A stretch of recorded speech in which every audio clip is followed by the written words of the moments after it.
on the Slip and Dip podcast. Beautiful, man.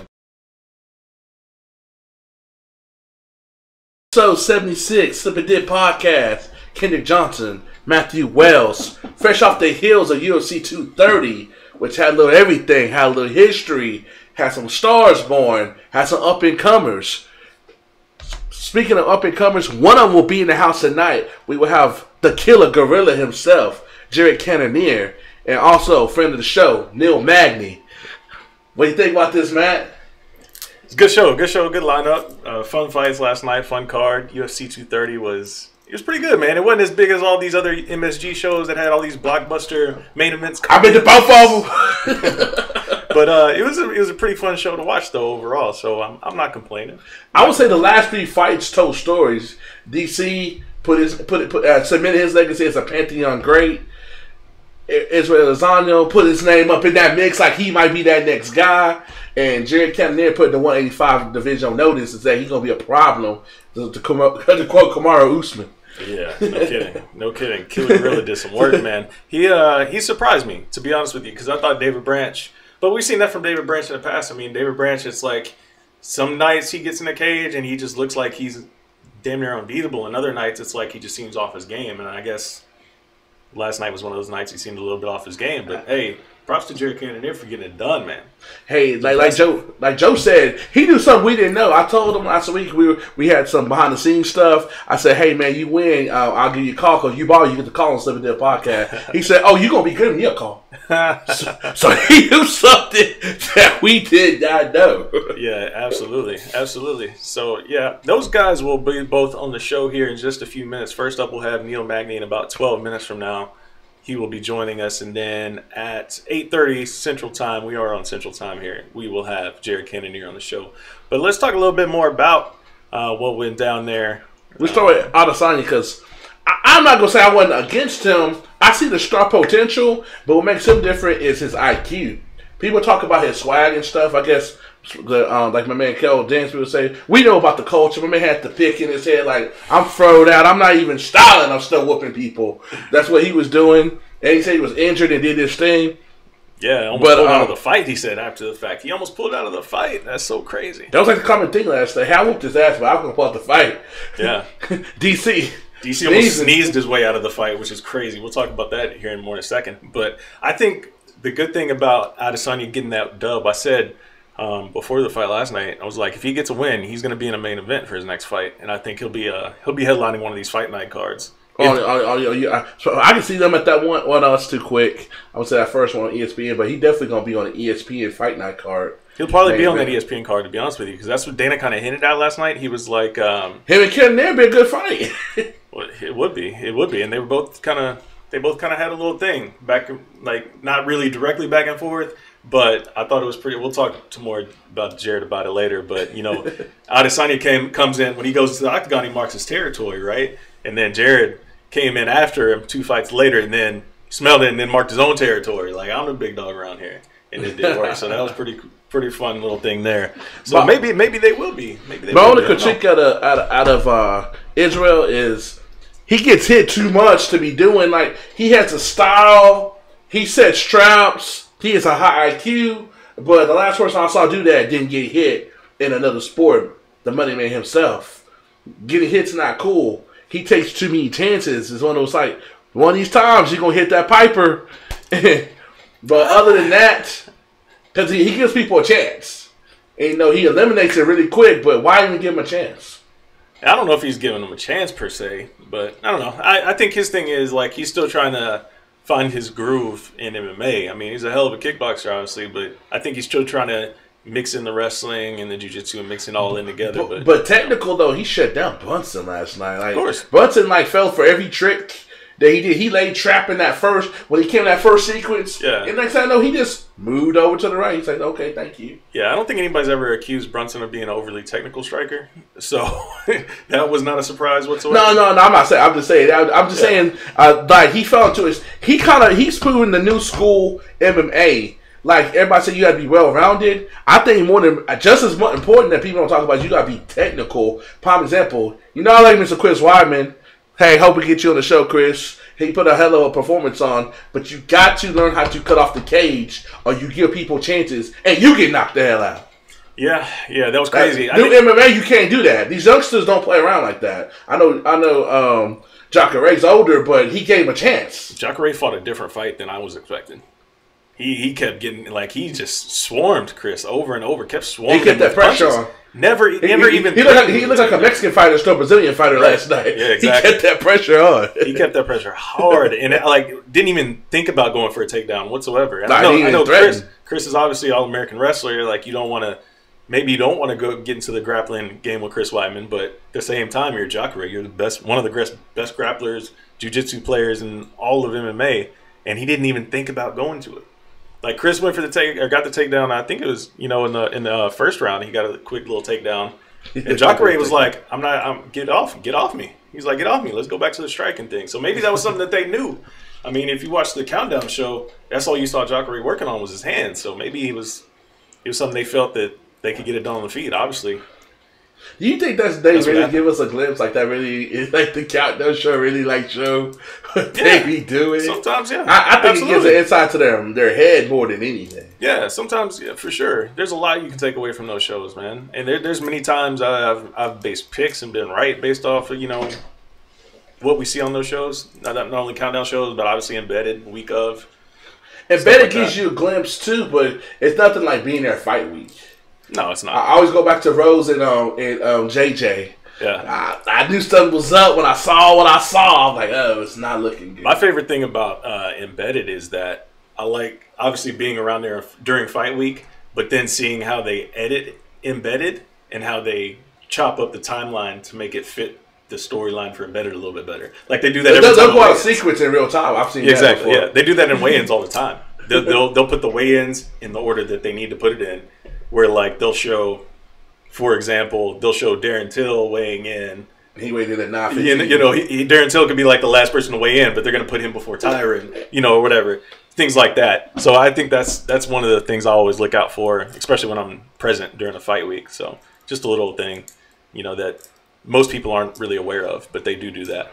They'll edit it to make it, I guess, tell the story a little bit better sometimes. I got an article on the SportsDaily.com that's under the USA Today network, and I talked about DC had that plan B, John Jones. He's going for the Brock Lesnar fight.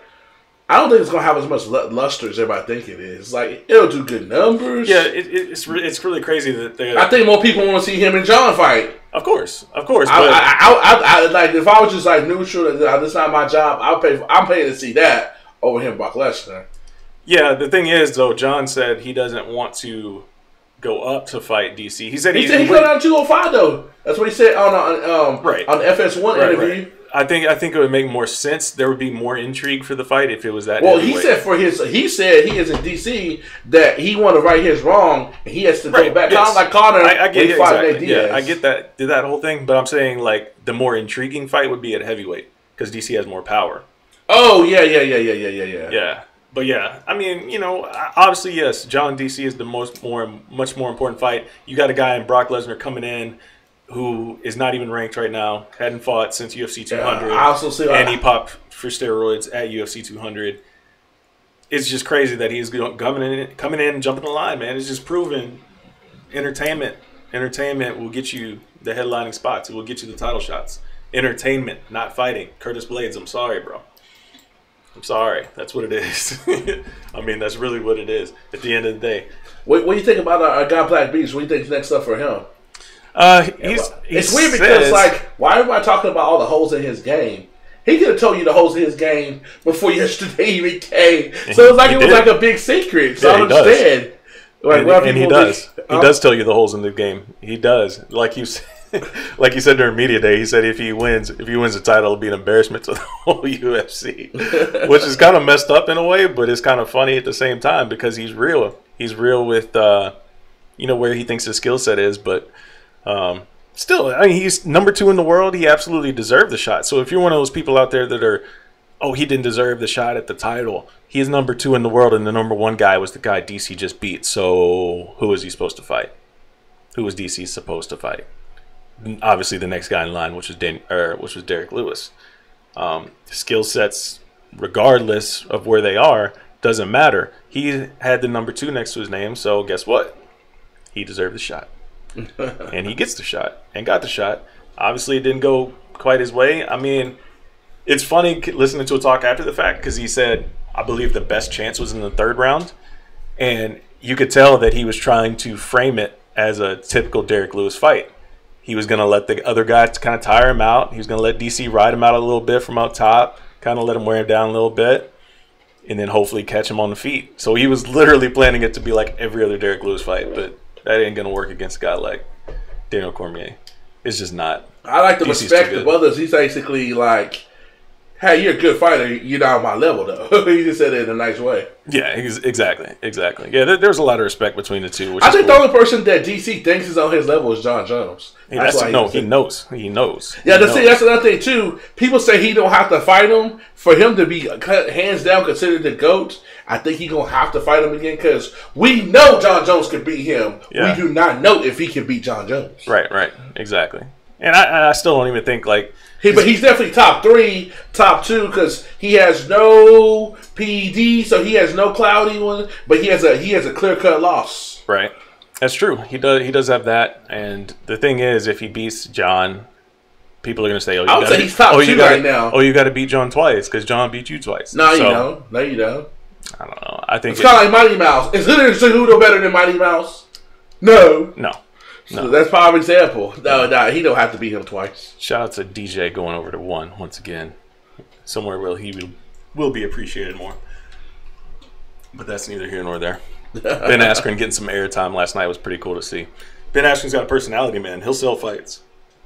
He will sell fights. And he will show up and he will fight. Although his fights aren't always... They're not going to be barn burners when it comes to striking. It's going to be more John Fitch style of a fight. But he's going to give you personality before and after the fight, unlike John Fitch. What do you think about Ben Askren, man?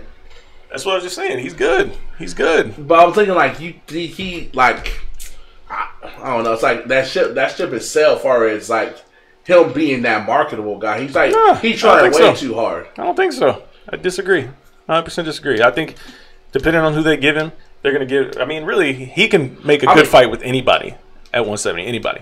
Anybody's going to be a great fight for him. Because his wrestling game is so strong. I'm not talking about stylistic. I'm talking about, like, I'm going to put my money down. I don't get that rah-rah. I want to go see him fight. That's why I mean. Just watch any of his last fights, man. The dude, he's dangerous as hell. Like I said, he's not going to wow you with his striking, but the way he can control anybody is a winning formula.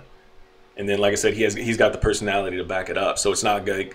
He's not going to go out there and just like lay on somebody and ride his way to a decision, and then just get on the mic and be like, yeah, you know, about whoever they want next for me. No, he's going to get on the mic and talk some shit before and after the fight. So it makes it a little bit more aspect again. Yeah, exactly. That's what it is. That's what all it is. Everything's pro wrestling. Shout out to Kel Dansby. That's what it is. Everything is pro wrestling. Everything is pro wrestling. So yeah, we're just a few seconds here from getting Neil Magny on the line, and we're going to talk to Neil about his upcoming fight. So let's go ahead and see where we're at with that. But yeah, man, I'm excited to see what's gonna come for Ben Askren, man, and who he gets matched up with first. But it should be a good time. It should be a good time, I think. Let's see here. Neil Magny is fighting Santiago Ponzinibbio. It's gonna be a good fight. It's gonna be a damn good fight. And it's one where I think it's really going to showcase his skills, because it's a guy that is very dangerous on the feet. What's up, Mr. Magny? We live on the air, man. You such a friend of the show, man. We got you live, man. How you doing, brother? Not much. Just getting this speaker set up and getting it all ready. Yeah. Hey, did we try to prepare you for a long football season, man? We tried to tell you about your Giants. You didn't want to listen to us. Yeah, I can't talk football at this point. There he is, Neil Magny, joining us live on the show. What's going on, man? How you feeling? Good. How you guys doing? Doing good, man. Were you in New York? Yeah, I just flew back this morning. Went out to New York yesterday for the fights, and then flew back this morning So what do you think of the card, man? I mean, it wasn't like as big, or it didn't have all the glitz and glamour, all these other MSG shows. But how did you feel the card played out? I feel like it definitely lived up to the hype that Madison Square Garden brings to a lot of people. I mean, even though it didn't get a lot of the hype and build up leading up to the fight, I feel like the fighters on the card, they all left it in there and actually made it a good card. I mean, Lyman Good had a great knockout. Jacare's comeback win was a good one. I mean, I feel like the entire card from top to bottom was pretty exciting. Neil, do you think? Cause I know you're like one of those few cats. You're old and new school MMA. You're like mixed up.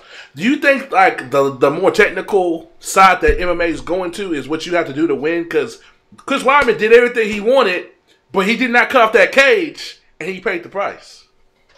I mean, at the end of the day, that's what makes the sport exciting. You know what I mean? Like within a moment, any given time, the whole fight can change, and that fight was a great example of that. I mean, Chris Weidman probably could have shot for a takedown and stalled him out, but at the end of the day, I feel like he went out with confidence, and he did like what he thought he was going to do to win the fight.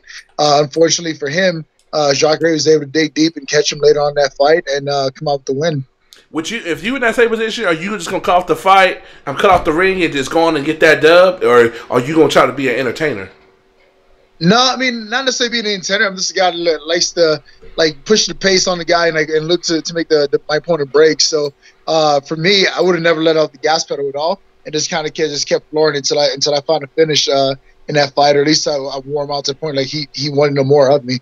But that's just the case. Who knows what's going on through Weidman's head? I mean. That was his first fight of a long layoff and a series of injuries. I don't know if he tired out, if he thought he had it in the bag, if he let out the gas pedal. I don't know what went on that fight, but you can definitely tell Jacare was gunning for him. Yeah, what did you think of how Jacare approached the fight, man? Because it was kind of surprising to me how much he was charging forward, like with his striking. Like he attempted zero offensive grappling whatsoever, and like we're talking about Jacare, like one of the best grapplers in the whole sport, didn't even go to his grappling whatsoever. Didn't even think about it. It seemed. That's funny because I remember thinking the same thing. I was like, man, like here you have Chris Weidman, who's a great wrestler, and he's not really pushing the wrestling early on in that fight. And Jacare, being a grappler, he wasn't really pushing the grappling either. In my opinion, I think it came down to I feel like both men had such great respect for each other's grappling abilities that they felt that the biggest difference making that fight would be the striking. If Jacare can catch Weidman on the feet, he would win the fight. And the same thing for Weidman. He can pick Jacare apart on the feet, and he'll win the fight that way. Because I kept hearing Aljamain Sterling sitting behind me like, let's go, he's robotic. Send that jab down the middle. Send that jab down the middle. So I can imagine something that they worked on and kind of anticipated going into the fight that Jacare would be pretty limited in his movement, and Weidman be able to capitalize on the lack of movement from Jacare. Yeah, man, it was impressive stuff for me for sure, and that was one of the more intriguing fights on the card. Main event, obviously, is what it did. What I guess what a lot of people were expecting. You know, if Derek Lewis couldn't catch him with something big, then it was just going to be DC doing DC things, and that's what we saw. You know, obviously seeing it from that close-up perspective, did it look like, you know, Derek Lewis was as tired as he seemed on TV, or was it, or what? No, I mean, I don't think he was tired at all. Like, I didn't get the impression that he was tired going to that fight at all. I mean, I've seen Derek Lewis play that role before where he's going against a guy who's a skilled grappler, a skilled wrestler, where if he gets taken down, he won't necessarily put in too much energy to get back to his feet or fight to take down and exhaust himself. He's just kind of like, all right, well, I got taken down this fight. Let me just not get finished. Let me not take much damage. I'll start the next round on my feet and I'll look for a knockout then. I feel like that was the kind of role he was playing in that fight. I didn't necessarily see him look exhausted at all from my perspective, but who knows what's going on there. It seemed like his size played a role, but the fact that he's a heavyweight, because everything that you're not supposed to do, he did, and he got away with it for a round and a half. Yeah, that's one thing that surprised me. Derek Lewis is a big boy. I remember, and that was the first time seeing him up close in person, and I remember thinking before, like, oh, he's not that big. Like, maybe he's 6'2", 6'3". And then after the fight, we're all backstage. He walks out of the medical tent, and he walked past him like, damn, this is a big boy. And then they took his weight after the fight and everything else like that. And he's a pretty big dude. Like, For Cannonier's like sake, I'm glad he didn't get caught with those paws. That would have been a long night for him. Yeah, it's crazy, man. Because even like that last punch that Lewis threw before he got taken down for the last time, DC said that one hurt like a lot. And I mean, it was more like a hammer fist, like on the way down. They, I guess, caught him right on the eye, and he said it hurt like hell, which is like that's just a testament to his power. So yeah, if any one of those other bombs, like we could have been seeing DC on, on the mat. Yeah, I couldn't imagine. I mean, I have a situation where I'm just like drilling with Curtis Blaze or Alistair, and these guys are like just kind of throw a play strike just to kind of show a strike or whatever, and it'll connect. And I'm just kind of like, oh, my head kind of rattled a bit, and you're not even full strength. So I couldn't imagine what DC felt like getting hit with a hammer fist from Derek Lewis. Yeah, no kidding. So you mentioned Curtis Blaze there, man. He's like on the outside looking in, with this Brock Lesnar thing coming in. So how's it been, with him, like kind of making him, I guess, cope with the, have you guys had any conversations about this, about getting looked passed over for, I guess, the more entertainment aspect rather than the meritocracy of the heavyweight division right now? Yeah, I mean, I think the biggest thing with Curtis that all the coaches and people around him try to get him to focus on is like his time is coming. Like, you know what I mean? Like when Curtis Blaze gets that title shot and he fights for a title, he's going to win it and he's going to hold that belt for a while. So the biggest thing for him was just like understanding, like, all right, cool. If DC wants to take a entertaining fight or a fight that's less challenging for him in Curtis's eyes, then let it be. Like he'll go out there he wants to go, but when your time comes for you to fight for that title, you're gonna win it and you're gonna have it for a while. So we just kind of get him to kind of focus on the upside of things and know that his time is coming and not get discouraged, not look at all these things that are going on that's outside of his control. Just kind of focus on getting better as a fighter, wait for your moment. Once that time comes, take advantage of it. Now you like the world traveler, man. You fought in England earlier this year. Now you going to Argentina. How big a deal is to cap off your 2018 with a big win, and to be able to get that one of those top 5 guys up in the cage with you? Man, that's the goal right now, 100%. I mean, last night I'm sitting in Madison Square Garden and like I'm watching these guys compete. I'm just sitting thinking to myself, like, man, this is cool. I look over my brother, like, I'm gonna fight for a title in this place. Like, I remember like having a conversation with him during the fights. Like, man, like who would have thought a couple kids from Brooklyn would be sitting cage side watching the fights at the Madison Square Garden right now? And he's like, bro, this is crazy. I never imagined this at all. And I was like, wait till next year. I'm fighting for a title in this arena. And then like I know I can do it. Like that was the motivation I needed. Going out there, seeing that cage side, having my brother sit there with me and have him encourage me, let me know that I can go out there and do it. Like. And right now, it's just up to me to go put that work in. Like I have Santiago coming up in 2 weeks, and then from there, I can set myself up for a great 2019 and keep climbing the ranks. I was a fan reaction for you. Cause I remember last year, me and Neil on the concourse at MSG just conversating, and people thought I was his bodyguard and asking, "Hey, can I come up to you?" Remember that deal? Yeah, it was crazy. Like I remember having to go to use the restroom, and the dude that was like opening up the little curtain or whatever, he had to actually call a security guard to escort me in the bathroom because it was like so many people coming up to me and stuff. I'm like, no, it's cool. Like I appreciate it. I'm going to embrace it. Like it's a great opportunity to be here and be able to mingle with people or whatever. So I was all about it. But for the sake of security and safety at the MSG, they had a security. Like it was a crazy experience. Like I remember like walking up the stairs and have people come up to me, and then like before long, it was like a roadblock in the middle of the staircase, and like a security guard or an agent's like, hey, you guys got to keep moving. Like, this is a fire hazard. You can't stay here that long and take photos and this and that. But it was a great experience, man. I enjoyed every minute of it. Is there a particular like moment of Madison Square Garden that you think of? Like, you're like, oh man, I can't believe that happened in this building where I'm at sitting right now. Is there a particular moment that you think of? Man, like the first time I ever walked in that building was last year when UFC was there, and it was mind blowing for me. I was like walking around the building. I'm looking at some of the plaques on the wall, looking at some of the entertainers that performed there, looking at some of the fights that went down there, knowing that some of the games that were played there. Like it was just a overwhelming experience for me. I mean, like as a kid, you walk past the Master Garden a bit, the Knicks were playing there and that kind of thing, but. Man, like getting to walk through that building and see a piece of history on the walls there, that was an amazing experience for me. Yeah, it's pretty cool, man. That's pretty cool. There's a lot to that building, man, and it just seems like, I know Kendrick talks about it all the time. It's like you had this feeling of like you're in a place where something great happened or great things are about to happen. Anytime something's scheduled to go down, anytime any event is about to take place, like there's just like this aura about the arena. I don't know. It seems like it'd be a pretty cool place to compete, man. Hopefully you get that title shot opportunity like you talked about. But before we get to that, though, you got to get through Santiago Ponzinibbio. So talk about the preparation for this fight, man. How's it been going? It's been going great so far. I mean, I've been able to stay really consistent with this training camp and really make some strides in my own skill set. So I'm really excited to go out there and showcase some of the things I've been working on against Santiago. I mean, I think one of the things I like best about this fight is like it's a challenge for me. I feel like I perform best when the pressure is there for me. And knowing that Santiago is a tough opponent, knowing that he's a dangerous striker, I feel like that just kind of adds fuel to the fire and adds motivation for me. How technical do you plan on being? Are you plan on going to the wall and get your brawl on? Oh, bro, whatever it takes. I'm ready to fight tooth and nail for this fight. Like, if I got to be technical and stick to a game plan, I'll do that. If he ends up being my face and I'm forced to adapt and have to fight back, I'm ready to do that. Like, where this fight's willing to take me, I'm willing to go there. Like, I'm ready to fight tooth and nail for this win. I know this is MMA, but you seem to kind of have like a boxer's mentality. Like, when you have your jab on, Magny's on. Is that safe to say? I mean, that's been a great thing. I mean, like, if I'm able to get that jab going early, man, it just kind of sets the tone for the fight. Like, I'm able to, like, really frustrate the guy early on and just kind of catch him getting more and more desperate as he's trying to slip the jab or catch me as I'm throwing it. So if I can get that rhythm going early, get that speed going early, get that jab landing early, it makes for a great night for me.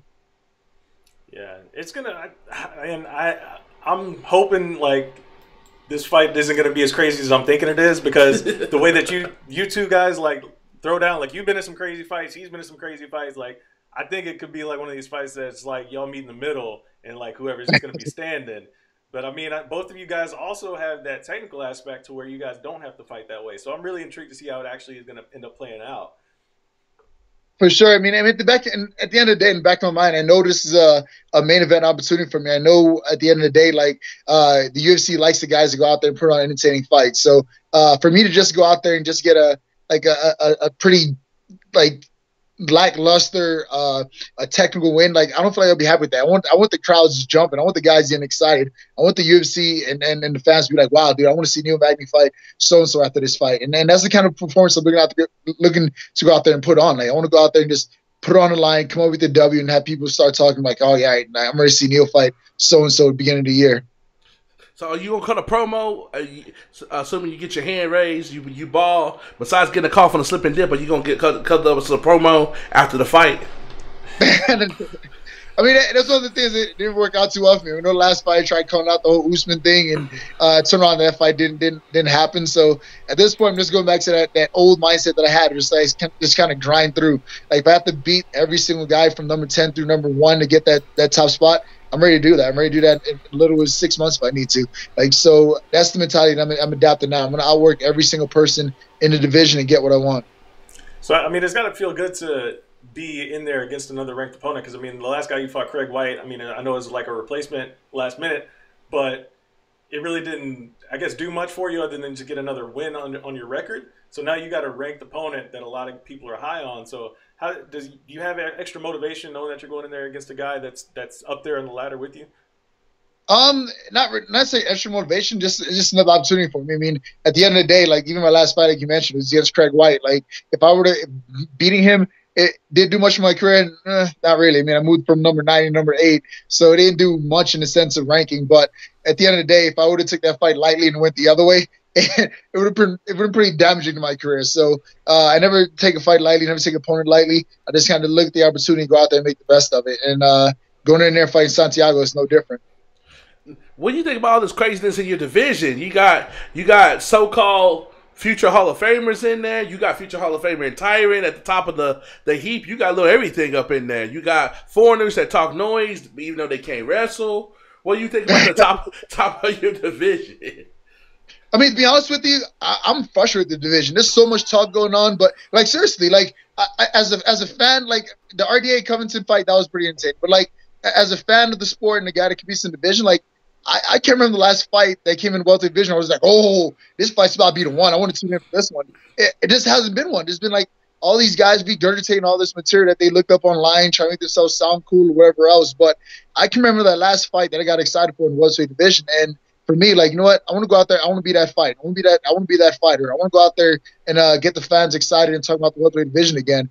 I mean, having great guys like Matt Hughes and GSP who fought for the division before and knowing what the division was, to seeing what it is now, I want to bring that excitement back to welterweight division. I want to do away with all the talk and all that nonsense and just kind of make the fights exciting, make the fights technical, make the fights the one that people will be talking about at the end of the day again. My man Neil's about BTA, man. Right. He about that action.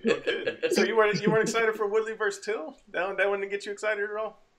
No, I mean, at the end of the day, like, Till's a great fighter, man. Nothing to take away from Till. He was undefeated for a long time.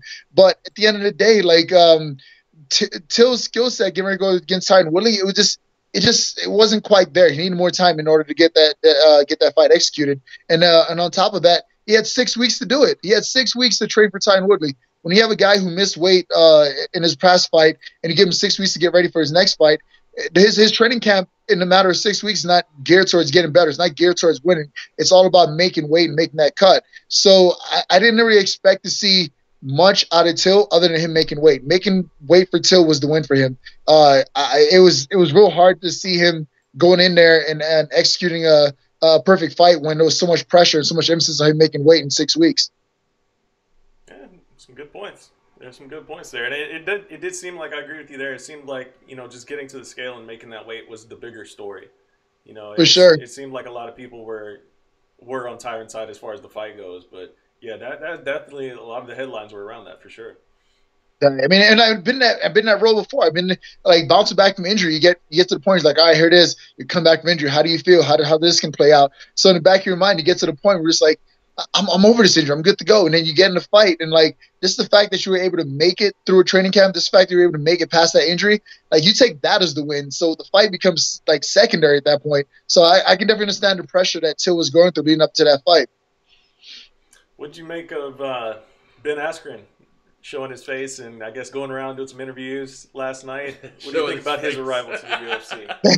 I think it's cool, man. It's about time. It was interesting. I seen Ben Askren at a couple fights ago, and I remember walking up to him like, "Hey, man, I've been a fan of your career ever since." Like Ben Askren and Tyron Woodley. I think it was Tyron Woodley's second fight, but I remember back in the day, I made my amateur debut when these guys making their pro debuts on a small show in Missouri somewhere. So to see them get to the point they are now and see them on the stage that we're at now, like it's exciting. It's motivating for me. It's like, man, dude, like look how far you come. Look how far the sport's come. Look where you're at now, kind of thing.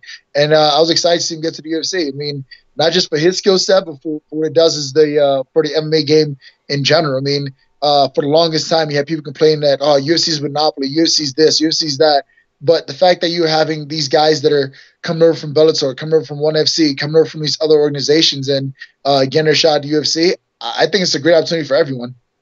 What if you got traded? What would your mindset? Would it be about the money, or you be like you feel disrespected, or what? Because like the fight game is not a sport you think you gonna get sent off somewhere and shipped out like it is in a team sport. You think? I mean, at the end of the day, if I got traded, I would take it as a compliment. I mean, at the end of the day, I feel like the reason why Demetrius Johnson was able to get traded, I mean, who knows who that actually happened that way, but like I feel like the reason why Demetrius Johnson got traded for Ben Askren is because both men pretty much accomplished everything that was there accomplished at that organization. I mean, who else was there for Ben Askren to fight at ONE FC? And the same thing to be said with Demetrius Johnson over at the UFC. I mean, he's cleaned out the entire division. He's getting to the point he's going to clear out the division for the second or the third time. So for him to get sent over to ONE FC, I feel like it was just a breath of fresh air for him. New competition, new struggles, new everything for him. And as he's kind of giving a fresh breath of life and a fresh breath in the sport. Some good points. Make some good points there, Neil. I know it's just kind of crazy that we're kind of in the trade era now. Like I said that last week. It's like this is officially the trade era of MMA. We're here. It's finally come to this. Yeah, I love it. I mean, everything about the idea of being able to trade athletes now in MMA, I feel like is only going to help the fighters, help the sport grow at this point. I mean, at the end of the day, like every fight, well, I should say every fighter. No, most fighters want to fight the best guy in their best in their best period. Like I don't want to fight a guy 3 years after his prime. I want to fight a guy 10 years after his prime. I want to fight the best of the best while they're at the top of their division or top of their careers, kind of thing. So the idea of being open to trades now in UFC and in other organizations, I'm excited for them. I'm welcoming that idea 100%. Yeah, I hope it ends up leading to more often than not, like we get like your champion coming over to fight our champion type thing. Maybe we end up just getting some co-promoted events more often or something like that, you know? I don't know. It does open up a lot of interesting possibilities for sure. I'm just excited to see if it happens more than once and, you know, what it brings going forward. Yeah, I'm definitely looking forward to see where this goes. Yeah, absolutely, man. Let's see. What was I going to say? What was I gonna ask you? I just completely forgot the question I was about to roll into. That's so crazy. I saw something pop up on my Twitter and it made me completely just blank out there for a second. Sorry. So then, when you go to fights like this, like, does your social media blow up? Like they showed you on in between the fights and stuff. Like, do you start getting all these alerts and Instagrams and all this stuff, or since y'all already basically celebrities, it doesn't really, it's nothing different? You definitely see a little bit of a change throughout or whatever. Like I remember being at MSG last night. My brother's kind of joking or whatever. He put up a little Instagram story like, "Oh, Neil's running from here. Look at him. He's over there shaking hands and kissing babies." Like, I guess like it's something that I just completely enjoy, man. Like being able to go to these fights and be greeted by fans. Like, to me, it's a privilege, it's an honor. Like I get to go out there and do that. And there's be a day where I'm working at MSG and people just kind of like, oh, that old guy looks like someone who used to fight, like, kind of thing. So right now, being able to live in that moment, be able to be present in that moment, like it's a great opportunity for me. I'm just glad I'm able to enjoy it and be here. Yeah, congrats. Last time we talked to you, you were about to tie the knot. Congrats on being a married man. How's that working out for you? Oh man, I'm in the fun part of marriage right now. Like, this is the part where you start trying to make babies and really enjoy life. So this is the fun part of marriage. I mean, I got a life partner. Things are going well. So this is the fun part of marriage right now. We haven't had any big issues that come up yet or anything like that. So it has been a pretty blessed 4 months so far. Hey, she's like, hey, can you get that fight bonus? And hey, I don't have to work. That's hilarious, man. That's awesome. So no changes, I guess, no noticeable changes in the camp now that you got the ring on your finger? No, not yet. I mean, if anything, it's been more positive, whatever. Like since getting the ring, she felt the need to like kind of step up, be more of a partner type thing. So it's cool to come home. We're like, hey, is there anything you need, babe? Is there anything I can help with? Kind of thing. I'm like, oh yeah, I like this. I should give this ring a couple months earlier. This is cool. Like dinner's already made, and I'm already getting like, oh, do you need your shoulder rub or anything like that? Anything I can do to help you? I'm like, yeah, I can get used to this. This is cool. Oh yeah, that's awesome, man. That's awesome. Yeah, you're gonna have to get used to it. I mean, it's supposed to be till death do you part, so I guess it's something to be really proud about going forward. So that's awesome. Yeah, for sure. I mean, at the end of the day, it forced me to step my game up too. I mean, like just how I'm good in there, going in and trying to be the best fighter I can be day in and day out. Like when it comes to my relationship with her, it's the same. It's no different. I got to go in there and like learn something new every day to how I can be a better husband towards her. So it's a great journey, and I'm glad to be a part of it with her. That's cool, man. It's always good to have that teammate make your life easy. I know about that personally. For sure. Yeah, no doubt. So when do you head out to Argentina, man? A week from tomorrow, man, out to Argentina. So I got another week of being at home and enjoying the perks of being a married man. Oh, so is she making the trip with you? No, not this one, but we're planning to do the trip to China in a week later. But she won't be able to make it to Argentina with me this time. Okay. New married man flying solo for a fight. No biggie. There's gonna be more phone calls going back and forth.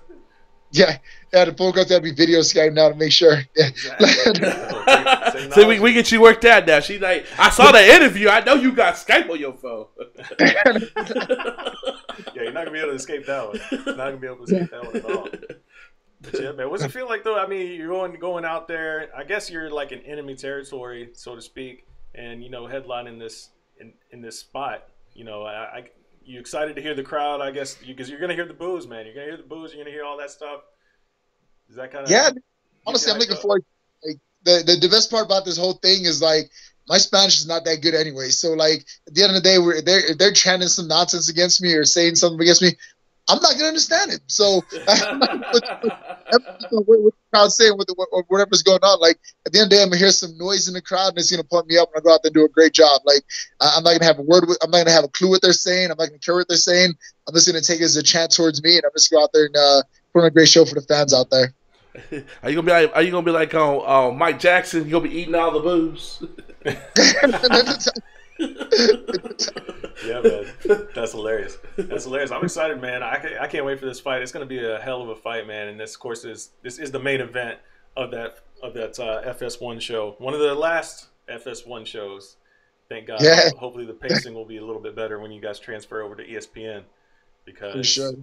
like I'm looking at it right now. First fight starts at 5:30, and the main card doesn't start till 9:00 Central Time. And there's 6 fights on the main card. So you will be fighting till 12 o'clock local time. Yeah, I mean, if we well into it'll be midnight. How does that affect your mindset when you know you're not fighting to that late, or are you training now like at midnight? Like one of Floyd Mayweather's secrets is he lives in Vegas, so he's always on the time where the fight is. So he'll go to his gym around the time he's gonna fight actual fight night. That's why you ever notice his fights are always late. He trains at that time. Yeah. I haven't really noticed the difference with that just yet. I mean, the one time that I didn't notice the difference was when I fought in Australia and we had to fight like at 10 in the morning or something like that on a Sunday. That was a little bit different because Sundays you're like, rest day, I can kick back and chill. And then I'm waking up on Sunday. It's like, all right, Neil, ready? You're about to go fight Hector Lombard now. I'm like, wait. It's Sunday. Like, this is a rest day. Like, I can't go out there and fight Hector Lombard. What do you mean? But I'm getting used to it. It's not that big a deal for me. Was that the Ronda card? Was that? That wasn't the Ronda card, was it? Or was that that Hunt Mir card? No, that was Mark Hunt versus Mir. Okay. Yeah, man. Well, Neil, man, best of luck, man. Thanks for coming on the show, man. We really do appreciate it, coming to us live on YouTube tonight on a Sunday night. I'm excited for this fight, man. Like I said just a second ago, I think it's going to be a barn burner, but like I said, hopefully you go out there, have the smart fight, do what you got to do to get your hand raised, and see you continue to climb that ladder. Absolutely. All right, man. Thanks for coming on the show once again. No, go ahead, Ken. Hey, when you ball, you gotta get called. We gotta see you one more time before in 2018. Once you get that head raised. You never know, man. There's plenty of fights going on in the year. I mean, I'll lower if I'm in shape, so I'm coming for that stuff. I'm definitely going to take advantage of it. So you never know. All right, man. Well, thanks for the time once again, man, and enjoy the rest of your evening. And we'll talk to you after the fight. Good luck, Neil. All right, appreciate you guys. Have a good one. All right, take it easy. All right. There he is, guys. Neil Magny coming to us live on a Sunday evening. And we're about to get Jared Cannonier on the line here in just a second. But how do you feel about this fight, man? You think this is going to be a good fight for Neil? I think if he keeps the mindset he's been doing, he'll be able to do it. Won't be like entertaining, but I'm all about getting the hand raised. I think he's going to systematically break him down and do his thing. Yeah. But like I said, you can tell within the first round if Neil has it. Or if he has to fight it. I remember the Hector Lombard fight. He did not have it the first round. That's true. And then the last fight, he had the first round. It was easy work. So you can tell, his jab is key. I know usually that's a boxing thing, but for him, it's a Neil Magny thing. He even said it. Yeah, that's true. That is very true. Like I said, man, like I told him, I think it's a fight that can be just an absolute barn burner, kind of like that Lombard fight. But at the same time, they both have enough technical skills to break each other down. So I'm really intrigued to see how it plays out. I'm not even going to try to get into predictions and all that kind of stuff, But I don't know. I think it'll be a good fight. He stayed out of the prediction. Yeah, I mean, they don't really make sense for me to do, What's up, Mr. Cannonier? Hey, ladies and gentlemen, very excited to announce our next guest. If you watched the pay-per-view last night, you saw his handiwork as he put them hands on Mr. Branch. Please welcome to the Slip and Dip podcast, making his Slip and Dip debut, the Killer Gorilla. Been wanting to say that all week himself, Mr. Jared Cannonier. Appreciate your time, man. Representing that detail. Detail's best. Always, man. I always got to represent. So I don't know if Matt knows that. What's that? I don't think Matt knows me. A lot of people think that I'm from Alaska, but I'm originally a Texan. So. Yeah, me and Jared, full disclosure, we met when he was fighting in Brooklyn 2 years ago, and we had the detail connection. We talked like we had known each other. Oh yeah. He said he's a guy. Yeah, you recognize the music I came out to. I came out to Big Pokey. He was like, yeah, you was jamming out to that too. I was like, already, man. Okay. Yeah. My man, my man Jared said he got an S on his chest. He's D-Town's best. That's awesome, man. That's awesome. How's it going, guys? It's going good, man. Jared, you have the video, man. We don't have you on video. Oh shit! Sorry. It's all good. All good. There he is. Put it sideways. Is that better? That'll work. Perfect. There he is. Coming to us live on. So Jared, I was telling Matt because like we have our thing with 2018 is you ball, you get the call. I told him, I said you want the ball to get a call, and I told him how you were very confident. Oh, you're gonna be calling me next week. What did you know? Like Joe Rogan said, what did you know that nobody else knew? Because you knew something that we didn't know. You know, I did predict you to win, but what did you know? Well, it's no secret, man. Hard work pays off. Everybody knows that, but not everybody's willing to put in hard work. So I'll be doing that. I don't be talking about what I be doing. You know what I'm saying? Not too many people be. You know, I don't be on the social media a lot. So, but yeah. Yeah, I guess it's like a secret that everybody knows. Do you feel that you have to be more? I won't say we got this little thing that everything's WWE. Do you think you have to kind of show more personality, talk noise, call people out, show that D-Town South Oak Cliff style to let people know that you about that life? Well, I'm not flashy. I don't be talking a lot. You know, that ain't my thing. You know what I'm saying? That could be somebody else's niche.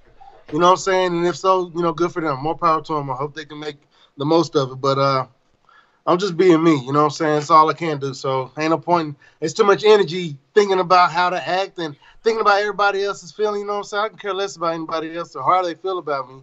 So, you know, at the end of the day, it's about me surviving. That's true, man. I did like the little gamesmanship that you had, though. You marked your territory. Like, you went out there after Adesanya did his thing. You did your thing. I liked it, though. That was a little thing that you guys kind of had a little connection, and he actually mentioned you, you know, after the fight, and, you know, there was a little connection there, even though it wasn't, I guess, direct, you know, confrontation, so to speak. No. It was no again, it was no disrespect at all. You know what I'm saying? But he's acting like a dog. You know what I'm saying? How do dogs act when dogs smell another dog's piss? You know, area. You know what I'm saying? You know, he's an alpha dog. I'm an alpha male. You know what I'm saying? No, I don't even like to use the word alpha. You know what I'm saying? But we are who we are. You know what I'm saying? Alpha is of a Greek culture, and I ain't Greek. So you know what I'm saying? But we are who we are. You know what I'm saying? Two big brothers. You know what I'm saying? We trying to do what we can in this world to be the best that we can as far as ourselves, you know what I'm saying? At least that's what I'm trying to do. I'm trying to be better. Again, I'm trying to be better than myself. I ain't trying to be better or good as anybody else who's walking this earth because, you know what I'm saying, I don't know anything about anybody else's walk. Only my own. So that's the approach I take to life. I'm just trying to be a better me. How much of a problem do you think you're going to be for the 185-pound division? Because you definitely put them on notice last night. You took full advantage of having that big stage. Man, I've been a problem for the heavyweight division. I've been a problem for the light heavyweight division. So, you know, it's just another day in the octagon. So, everybody knows what I do. You know what I'm saying? That ain't no secret either. You know, I'm going there and I'm going to try to knock your head off. I just so happen, you know, I've been blessed with this athletic ability, this power to, and this, you know, to do it, shit. Do you think he underestimated you? Or you think he just wasn't prepared? Because I don't know. No. He just didn't fight to fight this fight to me.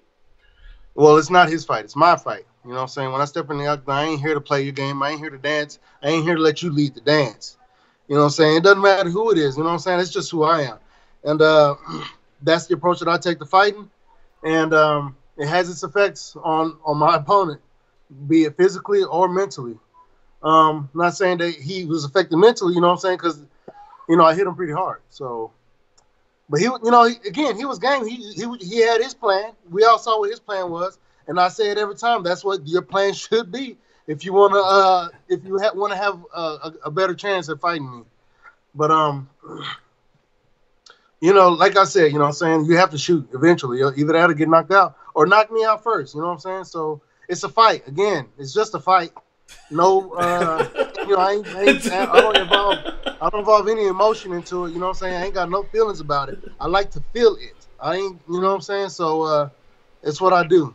That's how that's my approach to it. That's gotta be the quote. It's just a fight.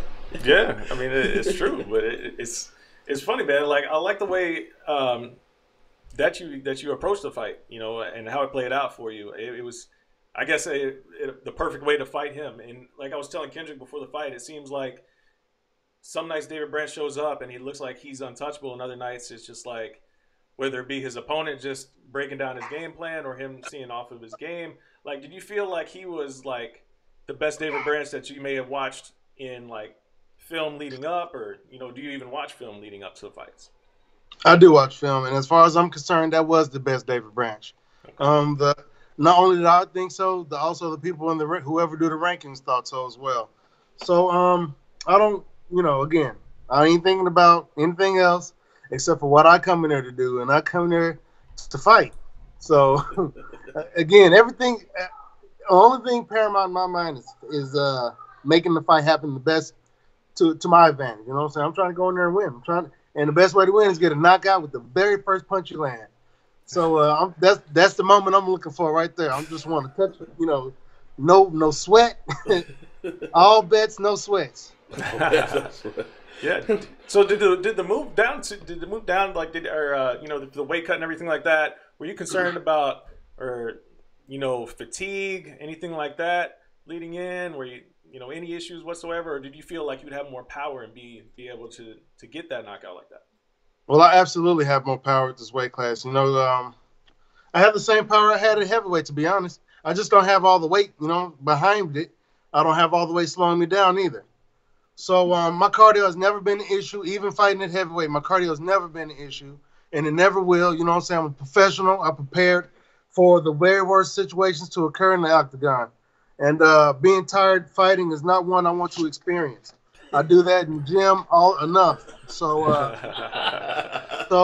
cardio is always on point. You know what I'm saying? I'm not here and I don't cut a lot of weight either. Again, my wife made this help me with my diet. She cooked the right foods. I got the right fuel. I feel I'm in the best shape of my life. So I don't take no supplements, so I ain't got to worry about getting flagged for no stupid shit like that. So I don't take no supplements whatsoever. I drink water and I eat food. Well, so and I work my ass off, getting still. So again, like I said before, I'm blessed to be able to do this. How much cardio work do you do every day? Like, do you just like run elliptical? You do treadmill? Well, when I first started, that's when I got my cardio in check. That's when I really got my cardio, and I was using a treadmill because in Alaska it's cold in the wintertime, and I ain't about being frozen out there and stuff. So I use a treadmill, man. Set the incline up, hit those sprints. Do a fight on the treadmill. You know what I'm saying? Sprint for 5 minutes, rest for a minute. Do 5 fives. Championship rounds. You know what I'm saying? So my heart can get used to beating that hard for that fast. Working that hard for that long, and it's worked. So that was one thing I did. I also do biking. I bike to the gym. I also we have our secret weapon in the gym as well. You know what I'm saying? So he's making sure our conditioning is on point. So my cardio, my conditioning is on point. I just forget that bonus. Man, that feels nice. You know what? It was crazy because when I was in there talking about, at the post-fight press conference, they was asking me about the thing I was doing with my hands, and I was talking, explaining how, it's a certain philosophy of receiving and sending and receiving energies. You know what I'm saying? How it relates to fighting, how it relates to life in general. But and then I put a little quip in there, a little joke at the end, like it would be nice if I received, the bonus. And then right then and there, the freaking people said, "Well, you did get the bonus." I'm like, "What? For real?" I was like, "Man, that was crazy." That's that Christmas money. Shit, I wish that's their bill paying money. Do you I wish I got 2 bonuses. Do you ever take a day job still? Say what? You have a day job still? No, man, I quit that like a year ago in May, a year and a half ago. Then I moved down to Phoenix in July, and I've been training my ass off ever since. So it's finally come to a head, not to a head, but you know what I'm saying. We're finally reaping the fruits of, the tree is starting to bear fruit now, as so to speak. Yeah, I mean, It obviously showed MSG big knockout like that, man. That's huge, man. That's huge. And did you feel like the aura of the arena everybody talks about so much? Did you feel that? Oh my God, man! Man, it wasn't just the arena; it was the whole week. But the arena was crazy. The arena, man. Let me tell y'all, man. I was right before I was getting ready to walk out. They have us standing there right at the opening, getting ready to walk out. There was some kid who was up there in the stands. I don't know who the hell he was, but he was pointing at me, man, telling me I'm the best, telling me this, telling me that. It sounded like he was telling me all my accolades that I've ever done in my whole entire life. You know what I'm saying? Like he was reading, like he was St. Peter at the pearly gate, telling me all the good things I did. Man, he was pumping me up so much, boy. Ooh. I'm getting hot thinking about it right now, man. I had my walkout shirt on. I took it off right then and there. And I gave it to him, man. That boy, man. I wish I knew his name. I wish I could autograph it for him, man. And give him. I will give him the gloves, but those are special edition gloves, man. So I'm gonna keep those gloves. I'll give him a poster or something. That's hilarious. So I need to. It'd be nice to know who that kid was, man. Maybe. He gave me. I don't know. It's like he instilled a spirit in me. I don't know what it was. But and then they told me to walk out, man. My music was playing. I was playing Project Fight by Project Pat. I wish they would have played it from the beginning when they start chanting, fight, fight, fight, fight. And I was like, but they didn't do that. They didn't do that. They started right when the dude starts talking the words. I should have clarified that, but it's all good, man. Project Pat go hard. And again, he instilled a spirit to whoop somebody's ass in that night. And you know what I'm saying? It was crazy, man. Dude, I was looking around. You can see the blue lights and the yellow lights, all the freaking lights they got going off in there, man. The crowd, the ceiling, and everything. It was the very best night. I would say it's not the best night of my life. It's had to be like in the top 10 best night of my life. You know what I'm saying? I got kids. I got a family. You know what I'm saying? The times I spend with them, you know, I cherish most. But that and learning different things. But you know what I'm saying? It was nice, man. But the week, on top of that, the week heading up to it, man. The week heading up to it was just awesome. It was perfect. You know what I'm saying? The hotel, the drills I was doing with my coaches, being there with my coaches and my team, it was wonderful. Man, I just can't say enough about Manhattan, man. We went walking around, man, getting the taste of, you know, getting the feel of the different, you know, I was in a different place. I ain't never been in Times Square before, you know what I'm saying? So I felt like a king walking around, man. Shit, you know what I'm saying? And it was nice, man. It was awesome. And once again, man, right after that fight, right after the ending, I walked to the middle of the cage and I was looking around, and man, only thing I was missing was a belt around my waist. That's awesome. I told Matt, Jared, because I went to last year when they had the 3 new champs and the Connor night when he beat Eddie. Like, it's just like you walk up in that arena, you feel something that's gonna jump off. Oh my God, man! It was something else, man. But then again, it could be some crazy shit too, you know. I didn't say it's all gonna be good now. I just said something gonna jump. It could be something they pumping in the air, or who knows, man. Yeah, that's crazy, man. But it was awesome, though, man. I will say that much, man. It was definitely the biggest moment of my career. You know what I'm saying? That's undeniable.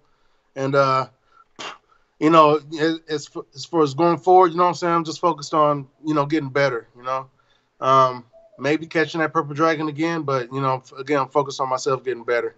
That's awesome. I got to ask you about the celebration that you do after the fights. You know, where you do like the little handout thing. Like, where does that come from? What is that about? Well, that was the first time I'd ever done it after a fight. But it's a thing that I learned.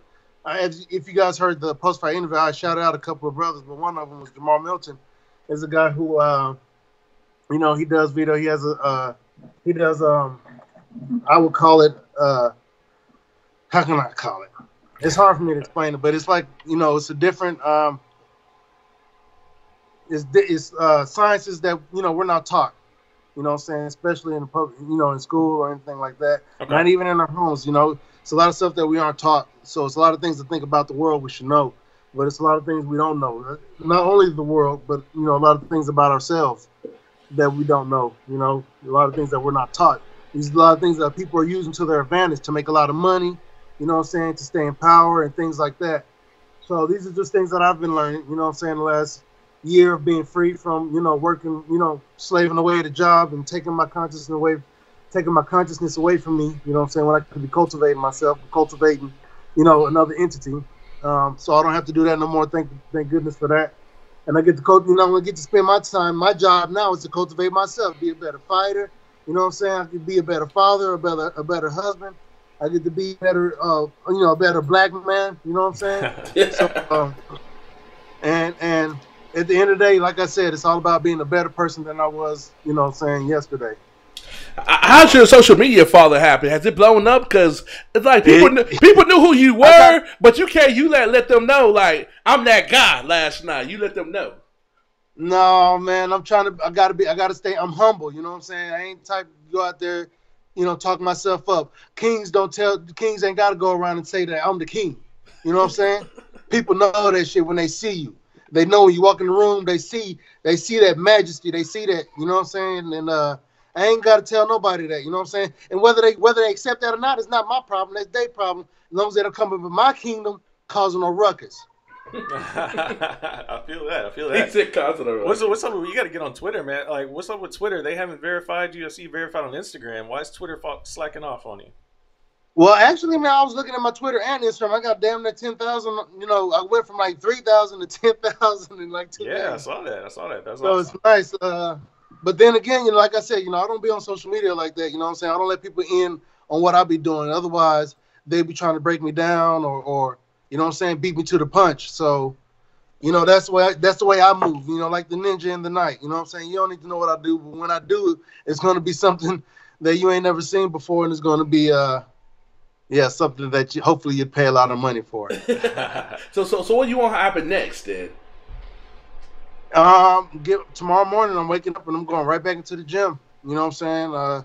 I wish I had the video. I'd watched the video of my fight like 1,000 times, but we didn't record it here at the house, so I'm gonna have to boost it or something. But I want to watch the fight, study myself, and try to get better. Try to get better, especially this week. Get better this week is what I want to do. Dude, I got it. Man, focus, man. I feel that. I got to talk to you about one of my favorite moments of your career. For me, was the Lon Cutelaba fight where you went full Luke Cage on him. You know what I'm talking about? Where it was like, yeah, I remember that. I was like, this dude just went full Luke Cage. Like, he just let him punch him, and he just kept marching forward. Like, what was it like for you in that moment? Were you just like that tuned in, or was it just like you felt like he couldn't hurt you, or like what was going on there? Well, he definitely couldn't hurt me. You know what I'm saying? He was too tired to. He couldn't put no power in his punches. He doesn't have the right punching technique. He's not a good puncher. So that's another hole that gets exposed. You know what I'm saying? If you can't finish a fight early, you're gonna be in trouble later. Especially when a guy with good cardio. With that being said, it wasn't anything I did consciously. It just happened. You know what I'm saying? When you're in a fight, you don't feel anything. To be honest, you don't even remember anything after the fight. That's why people usually watch they fight a whole lot of times. You know what I'm saying? So like, damn, I did this, I did that. How can I do it? How can I be more conscious of it? That's what we're. That's what what a lot of guys are chasing when they watch their fights all over again. Okay. So again, like I said, I'm just trying to be better. Again, that's the goal. I like it. That's awesome. You got anybody? If you could pick, if you could tell Sean Shelby to line somebody across the octagon from you, who's that person gonna be next time? Shit, man, that's day job. I don't get paid to make money. You know what I'm saying? They get paid to make. They get paid to make the matches. So everybody asking me who should I fight next and what should I do next. You know what I'm saying? Look here, I ain't doing nobody's job except for my own. I ain't doing. I ain't finna make it easy for anybody. Because ain't nobody making it easy for me. You know what I'm saying? I'm trying to make money. I'm trying to eat here. And everybody feeding me. So why I gotta feed you? You know what I'm saying? So at the end of the day, I like, I'm more reliant on myself. I want to be more reliant on myself than anybody else. Man, I think we just got our first look at here. Right. Yeah, if I didn't know you from Dallas, now I know. Look at here. That's so true. That's so true. Y'all bringing it out of me, man. Shit. Y'all get some real ass questions. Y'all get some real ass answers. Yes, I love it. I love it, man. I love it. I like that cowboy thing in the back, though. You know what I'm saying? I don't watch football too much, but I'm again being a native of Dallas. I'm gonna rock with the Cowboys and the Mavericks. Nice hat you got on there, bro. Yeah. Full disclosure, I'm a big Laker fan though. Oh, okay. Well, they got the king on there, man. So I go back to Kobe. I go back to '96. Kobe was a king too. Shit.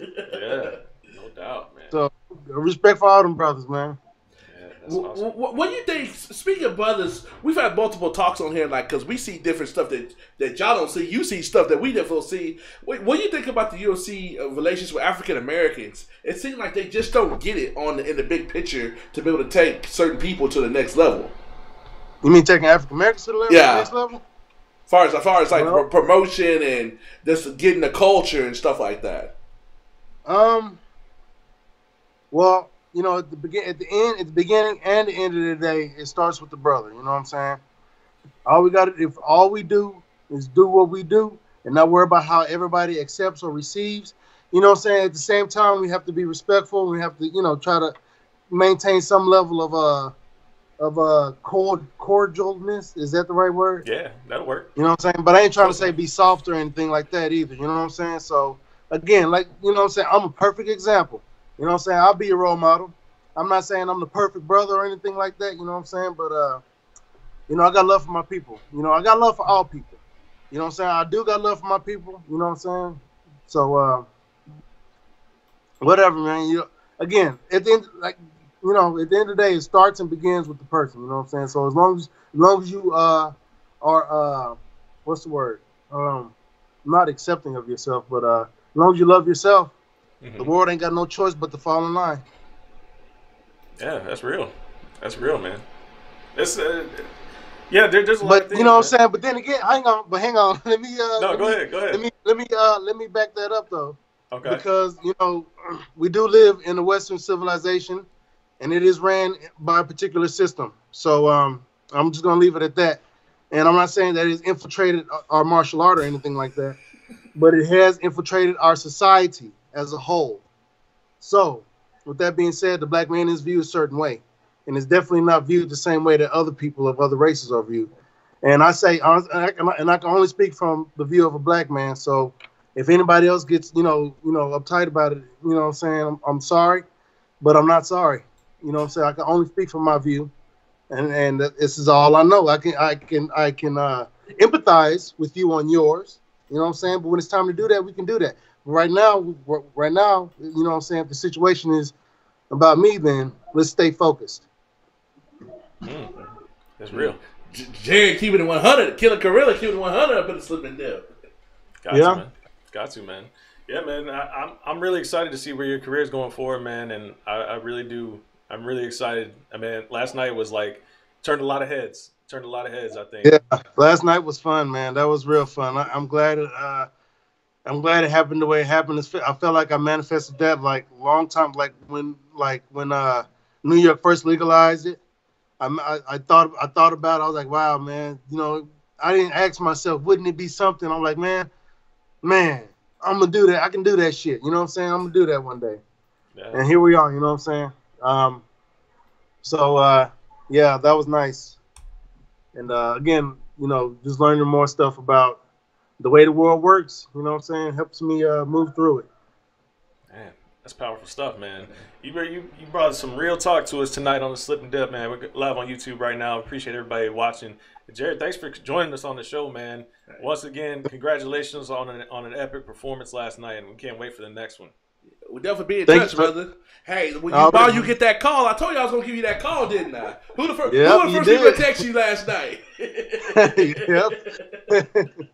I appreciate you guys having me on, man, giving me this opportunity to let the world see who I am and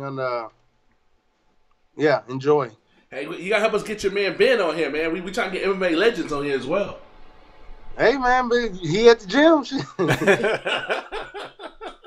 I'll holler at him if y'all want him on, you know what I'm saying? But, yeah. Yeah, I hit you up later in the week for real. Yeah, we all about that. He's one of the people, when I first started watching the sport, I was always attracted to his style. Before I even knew anything, I didn't even know what jiu-jitsu was about. Yeah. That's how much I knew I was into the sport. I saw him whipping up on everybody but Anthony Pettis up in WEC and doing his thing. Yeah, Ben's a man. I love Ben, dude. He's helped me out a lot, you know what I'm saying, inside and outside the octagon. man. So just watching him, you know what I'm saying, helps me grow. So it's just, again, it's an honor to be in his presence and to be able to train with him and learn from him and train with him and maybe hopefully teach him a few things too, you know what I'm saying? That's awesome, man. That's awesome. So again, sending and receiving energies. Yeah. That's No it. I do. Steve out of second high school. I love it. Hey, you know how I get down, man. No doubt. Well, Jared, man, I can't wait to talk to you again, man. When you get your next fight schedule, we'll talk to you. We'll holler at you before that fight. All right, man. I'll be here. I appreciate it. Congratulations once again, brother. We'll talk All right, to you brothers. soon. Yeah. Have a good night. Man, that caps up an all around episode, man. It was one of our most all around episodes. We gave it to you live, uncut, real deal, Sip and Dip podcast style. Yeah, man, it was a fun episode. I appreciate everybody watching on YouTube. Thank you guys for chilling with us on a Sunday evening, even though the Patriots and the Packers are playing right now. So thank you for taking out a little bit of time from Brady versus Rodgers to hear us talk to Neil Magny and Jared Cannonier about their upcoming and epic performances that we just witnessed. So we appreciate you all. So please hit that subscribe button if you haven't already. Please share it with your friends. Spread it around. Help us grow the show. If you're listening to this on the iTunes after the fact, please leave us a review on there and rate us that 5 stars to help the visibility out. Just some free things to help us grow the show. We would appreciate it. And before we get out, an update on our guest from last week, Bubba McDaniel said he got nothing but love, positive responses. Because of y'all and his story, it was our most listened to, most downloaded episode ever on the Sip and Dip podcast last week. Yeah, well, by far, and that was real life stuff. If you're listening to this right now and you haven't watched that, I mean, that's real live, like 5 o'clock news, like real stuff. The news was quoting us. Yeah, exactly. Yeah, we gave the news a lot of stories. Literally. But yeah, that's real life stuff that transcends the cage and fighting. That's real life family stuff. We're talking about, you know, full on investigations from police and everything like that. Like, that's real stuff. And I really do feel for Bubba and everything he's going through. So like I said last week, man, if you know Bubba, or if you have social media and you're active on there, reach out to him on social media, let him know how you're feeling, and just show him some love. All right, it's a good way to end the show, man. Yeah. So we'll see you guys next week. We'll be back with some more great guests. I don't know if we'll be live like we were this week, but it was fun. It worked out perfectly. Everybody was where they're supposed to be on time, perfect. It works out. If we can do that every week, we would do it every week. But sometimes it just don't work out that way. Just nature of the game. But we'll do it as much as possible. So once again, thank you guys for watching, and we will catch you next week with some more fight talk, more guests. Peace.